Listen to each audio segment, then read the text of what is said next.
नमस्कार। आज हम जरा गहराई से बात करने वाले हैं आयुष्मान भारत योजना पर।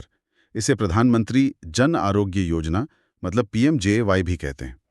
हमारे पास एक इस पर गाइड है, तो सोचा कि इसके जो सबसे जरूरी हिस्से हैं उन पर एक नजर डालें। बिल्कुल। और ये देखिए, भारत की एक बहुत ही महत्वपूर्ण स्वास्थ्य योजना है। इसका मकसद साफ है, जो आर्थिक रूप से कमजोर लोग हैं उन तक मुफ्त स्वास्थ्य सेवा पहुंचाना। इसका जो पैमाना है वो अपने आप में बहुत बड़ा है। हाँ, और सबसे पहली बात जो मतलब ध्यान खींचती है वो है ये कवरेज। हर पात्र परिवार को साल का 5 लाख तक का मुफ्त इलाज।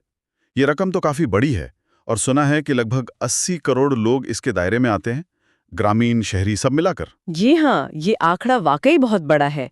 और देखिए, इसकी पात्रता का जो आधार है वो 2011 वाली सामाजिक आर्थिक जाति जनगणना SECC उस पर आधारित है।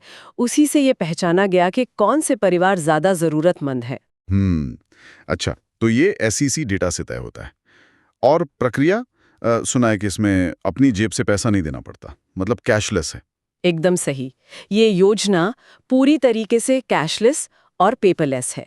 इसका मतलब ये हुआ कि जो पात्र मरीज है उसे अस्पताल में भर्ती होने पर कोई पैसा नहीं देना। इलाज का जो भी खर्च है वो सरकार सीधे अस्पताल को देती है, चाहे वो सरकारी हो या फिर प्राइवेट।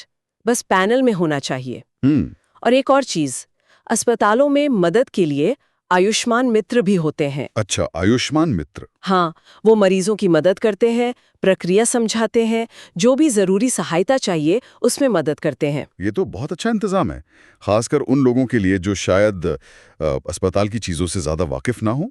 और ये सिर्फ छोटी मोटी बीमारियों के लिए तो नहीं है, है ना? गाइड में देखा कि कवरेज काफी काफी ज्यादा है। बिल्कुल।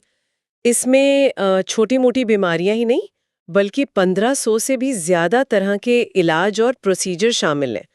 इसमें आप सोचिए, दिल की बड़ी सर्जरियां, कैंसर का इलाज है, किडनी ट्रांसप्लांट जैसी चीजें, कोई एक्सीडेंट हो जाए उसका इलाज, यहाँ तक कि जो मैटरनिटी केयर होती है वो भी शामिल है। अरे वाह, मतलब काफी व्यापक है ये तो। हाँ, कोशिश यही है कि ज्यादातर गंभीर जरूरतें पूरी हो सकें। तो फिर सबसे जरूरी सवाल, कोई इसका लाभ कैसे उठाए?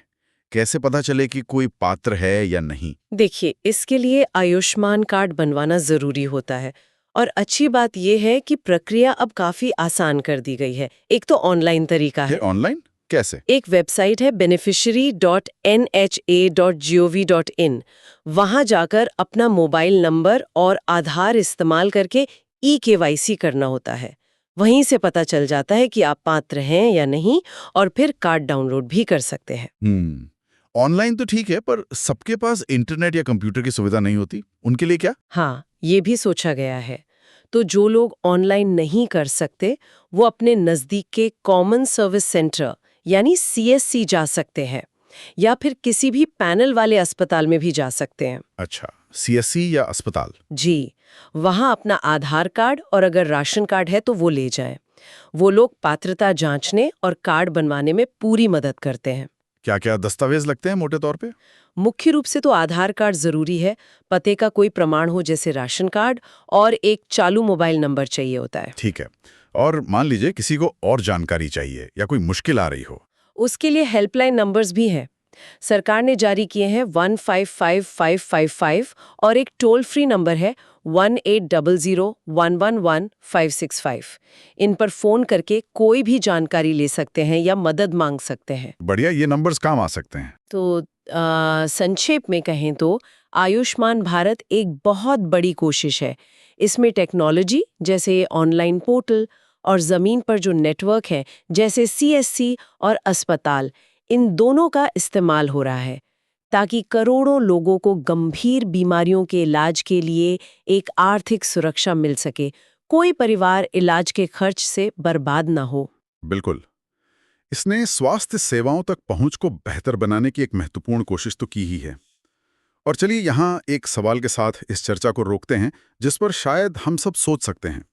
जब इतने बड़े पैमाने पर लोगों को गंभीर बीमारियों के इलाज की आर्थिक चिंता से मुक्ति मिलती है, तो इसका लंबे समय में व्यक्तियों के स्वास्थ्य पर, उनकी काम करने की क्षमता पर, और कह लीजिए कि पूरे समाज की सेहत पर क्या और कैसा असर पड़ सकता है, सोचने वाली बात है।